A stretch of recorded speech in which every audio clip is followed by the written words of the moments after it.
एक समय की बात है। शहर तारा नाम की 8 साल की छोटी गरीब लड़की थी जो अपनी माँ राधा और पापा अर्जुन के साथ एक छोटे से घर में रहा करती थी।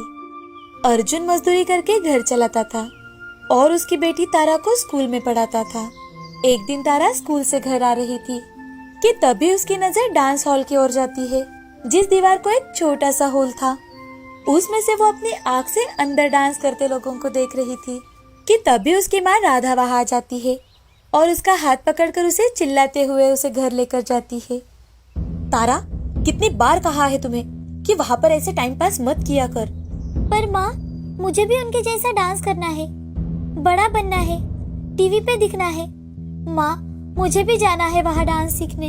अरे बेटा, वो सब बड़े पैसों वाले लोगों का काम है।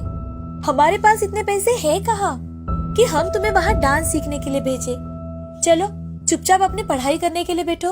माँ की डांट से तारा रूठ के कोने में बैठ जाती है कि तभी तारा के पापा अर्जुन घर आते हैं और वो तारा से, अरे मेरी प्यारी गुड़िया को क्या हुआ? ऐसे मुंह फुलाकर क्यों बैठी है मेरी गुड़िया? पापा, मुझे भी डांस सीखने जाना है। अरे बिटिया, तुम वहाँ जाती ही क्यों हो? अगर तुम वहाँ गई ही नहीं तो तुम्हारे मन में ऐसे विचार भी नहीं आएंगे। हाँ बेटा, हम तुम्हें पढ़ा रहे हैं, यही बहुत बड़ी बात है। तुम पढ़ाई में ध्यान दो और पढ़ लिख कर अच्छी कंपनी में जॉब करो। ठीक है माँ, पापा, अगर आपकी यही इच्छा है तो आज से मैं सिर्फ और सिर्फ पढ़ाई में ही ज्यादा ध्यान दूंगी। चलो अब खाना खाकर सो जाते हैं। कल सुबह पापा को भी काम पर जाना है और तुम्हें भी तो स्कूल जाना है ना। खाना खाकर सब सो जाते हैं। सुबह होते ही अर्जुन अपने काम पर चला जाता है और तारा अपने स्कूल। अब ऐसे ही उनका हर दिन बीता करता था। कई साल बीत जाते हैं। तारा के मन लगाकर पढ़ाई करने के कारण वो हर साल अच्छे नंबरों से पास होती है। तारा की पढ़ाई में प्रगति देखकर अर्जुन और राधा भी बहुत खुश थे। अब तारा का कॉलेज भी खत्म हो जाता है और एक दिन तारा को कॉलेज की तरफ से एक बड़ी कंपनी से इंटर्नशिप के लिए कॉल आता है और उसके बाद वो लोग तारा की काबिलियत देखकर उसे अच्छी पगार वाली नौकरी भी ऑफर करते हैं। तारा बहुत खुश हो जाती है और अपने माँ पिताजी से कहती है, माँ, पापा, मुझे एक कंपनी से इंटर्नशिप के लिए कॉल आया है, जिसके बाद वो लोग मुझे अच्छे पगार वाली नौकरी भी देने वाले हैं। पापा, अब आपको इतनी मेहनत नहीं करनी पड़ेगी। ये खुश खबर सुनकर अर्जुन और राधा की आंखों में से आंसू आ जाते हैं। अरे वाह बेटी, ये तो बहुत अच्छी खबर सुनाई तुमने। देखा राधा, मेरी छोटी सी गुड़िया अब कितनी बड़ी हो गई है। अर्जुन और राधा तारा को गले लगा लेते हैं और राधा भगवान के सामने दिया लगाने जाती है। लेकिन पापा। हाँ बेटा, बोलो, क्या हुआ है? पापा, वो इतनी अच्छी कंपनी में इंटरव्यू के लिए जाने के लिए मेरे पास एक भी अच्छी ड्रेस नहीं है। बिटिया, तुम उसकी फिक्र मत करो। शाम को घर आते समय तुम्हारे लिए एक अच्छी सी ड्रेस लेकर आऊंगा मैं। काम पर जाते ही अर्जुन अपने मालिक के पास जाता है और उनसे, मालिक, वो दरअसल। हाँ अर्जुन, बोलो, क्या कहना चाहते हो? मालिक, क्या मुझे कुछ पैसे उधार मिलेंगे? मुझे अपनी बेटी के लिए ड्रेस लाना था। ठीक है, पर पैसे समय पर जरूर लौटा देना। जी मालिक, धन्यवाद मालिक। अर्जुन अपना सारा काम पूरा कर घर आते वक्त तारा के लिए एक अच्छी ड्रेस लेकर आता है। दूसरे दिन सुबह तारा माँ पिताजी का आशीर्वाद लेकर इंटरव्यू के लिए निकलती है। जैसे ही वो रास्ते से जा रही थी तभी उसकी नजर फिर से उसी डांस क्लास की तरफ जाती है और उनकी आवाज सुनकर वो फिर से हर रोज की तरह उस छोटे से हॉल से झांककर देखती है कि आज वहाँ पर इतना ज्यादा शोर क्यों है। अरे अब हमारा क्या होगा? जो मेन डांसर थी उसका ही पैर टूट गया है। अब शो कैसे होगा हमारा? आज के आज हम कैसे अरेंज करेंगे ये सब? तभी तारा धीरे से दरवाजे के पास जाकर खड़ी होती है।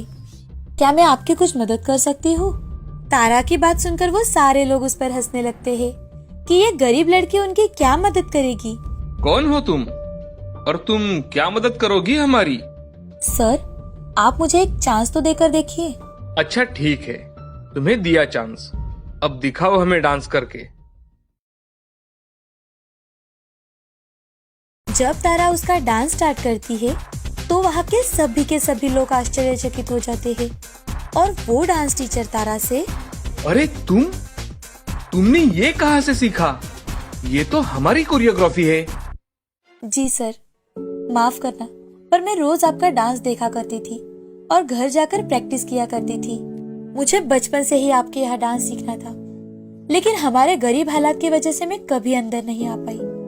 तुमने तो हमारी सारी चिंता एक झटके में दूर कर दी।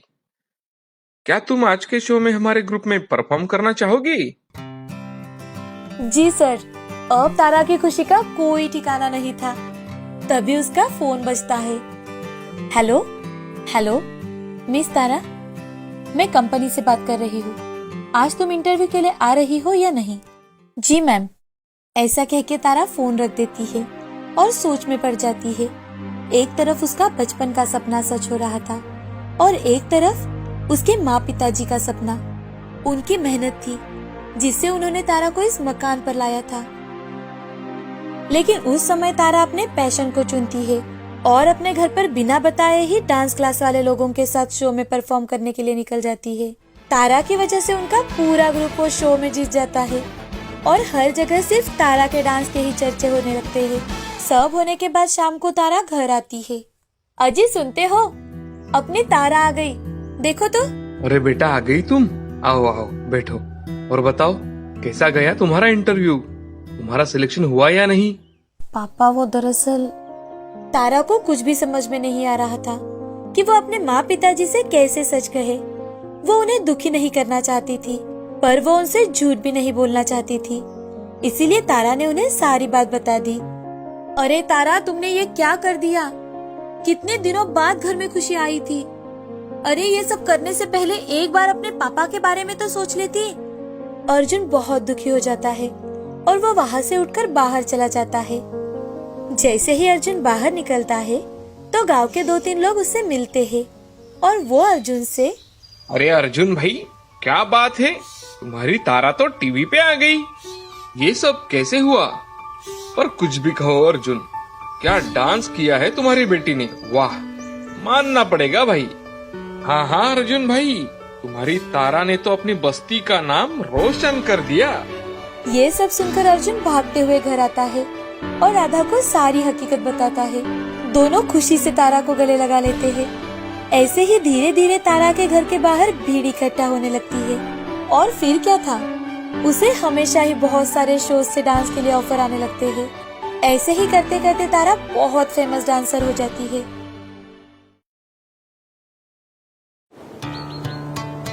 तुर्कस्तान के बादशाह अपने दरबार में बैठे हुए थे और अपने मंत्रियों से देश विदेश की नीतियों पर विचार विमर्श कर रहे थे कि तभी उनके मंत्री ने बादशाह से कहा, महाराज, सुना है राजा अकबर और उनका राज्य बहुत ही समृद्ध राज्य कहलाता है और उनके पास बहुत ही अक्लमंद औहदेदार भी है जिनसे वो अपना कारोबार बहुत ही अच्छे से चलाते हैं। मंत्री की बात सुनकर तुर्की के राजा को अकबर की बुद्धि की परीक्षा लेने का विचार आया। राजा ने तुरंत ही एक पैगाम लिखा और अपने दूत को वो पैगाम देकर कुछ सिपाहियों के साथ दिल्ली भेज दिया। दूत उस पत्र को लेकर अकबर बादशाह के पास पहुंचा और उन्हें उनके महाराज का वो पैगाम थमा दिया। पैगाम में मजमून कुछ इस प्रकार का था। अकबर शाह, मुझे सुनने में आया है कि आपके भारतवर्ष में कोई ऐसा पेड़ पैदा होता है जिसके पत्ते खाने से मनुष्य की आयु बढ़ जाती है। यदि ये बात सच्ची है तो मेरे लिए उस पेड़ के थोड़े पत्ते अवश्य भिजवाए। बादशाह उस पत्र को पढ़कर विचार मग्न हो गए और बिरबल से, बिरबल, तुर्की के राजा हमारा इम्तिहान लेना चाहते हैं। अब तुम्हें ही हमें इस समस्या से बाहर निकालना है। जापना, आपको चिंता करने की कोई आवश्यकता नहीं, बस मैं जैसे कहता हूँ आप वैसे ही कीजिए। फिर और कुछ देर तक उन्होंने बिरबल से राय मशवरा किया और उन्होंने सिपाहियों सहित उस दूत को कैद कर एक मजबूत किले में बंद करवा दिया। अब उन्हें कैद हुए कई दिन बीत गए थे, इसीलिए बादशाह अकबर बिरबल को लेकर उन कैदियों को देखने गए। बादशाह को देखकर उनको अपने मुक्त होने की आशा हुई, परंतु ये बात तो निर्मूल थी। बादशाह उनके पास पहुंचकर बोले, तुम्हारा बादशाह जिस चीज को चाहता है वो मैं तब तक उसे नहीं दे सकूंगा जब तक इस मजबूत किले की 1-2 ईंट ढह नहीं जाती। जब इस मजबूत किले में कुछ हानि होगी तभी तुम लोग यहाँ से आजाद किए जाओगे। तुम लोगों को खाने पीने की कोई तकलीफ नहीं होगी, मैंने उसका यथाचित प्रबंध कर दिया है। इतना कहकर बादशाह वहां से चले गए, परंतु कैदियों की चिंता और ज्यादा बढ़ गई। वे अपने मुक्त होने के उपाय सोचने लगे। उन्हें अपने स्वदेश के सुखों का स्मरण कर बड़ा ही दुख होता था। वो सभी बंदी कुछ देर तक इसी चिंता में डूबे रहे। अंत में वो सब ईश्वर की वंदना करने लगे। हे भगवान, क्या हम इस बंधन से मुक्त नहीं किए जाएंगे? क्या हमारा जन्म इस किले में बंद रहकर कष्ट भोगने के लिए ही हुआ है? आप तो दीनानाथ है। हे ईश्वर, हम असहायों की सुध लीजिए प्रभु। इस प्रकार वो नित्य प्रार्थना करने लगे। अंत में उनकी प्रार्थना का असर हुआ। ईश्वर की कृपा हुई। एक दिन बड़े जोरों से भूकंप आया और किले का कुछ भाग भूकंप के कारण धाराशायी हो गया। सामने का पर्वत भी टूटकर चकनाचूर हो गया। इस घटना के पश्चात दूत ने बादशाह के पास किला टूटने की सूचना भेजी और बादशाह को अपनी कही हुई बात याद आ गई। इसीलिए उन्होंने दूत को उसके सारे साथियों सहित दरबार में बुलाया और उनसे, आपको तो अपने बादशाह का आशय विदित होगा और अब उसका उत्तर भी शायद आपने समझ ही लिया है। यदि ना समझा हो तो सुनो, मैं उसे और भी स्पष्ट कर देता हूँ। देखो, तुम लोग गणना में केवल 100 हो और तुम्हारी आह से ऐसा मजबूत किला ढह गया। फिर जहां हजारों मनुष्य पर अत्याचार हो रहा हो, वहां के बादशाह की आयु कैसे बढ़ेगी? उसकी तो आयु घटती ही चली जाएगी और लोगों की आह से उसका शीघ्र ही पतन हो जाएगा। हमारे राज्य में अत्याचार नहीं होता। गरीब प्रजा पर अत्याचार न करना और भली भांति पोषण करना ही आयुवर्धक वृक्ष है। जाओ, अब तुम सब आजाद हो।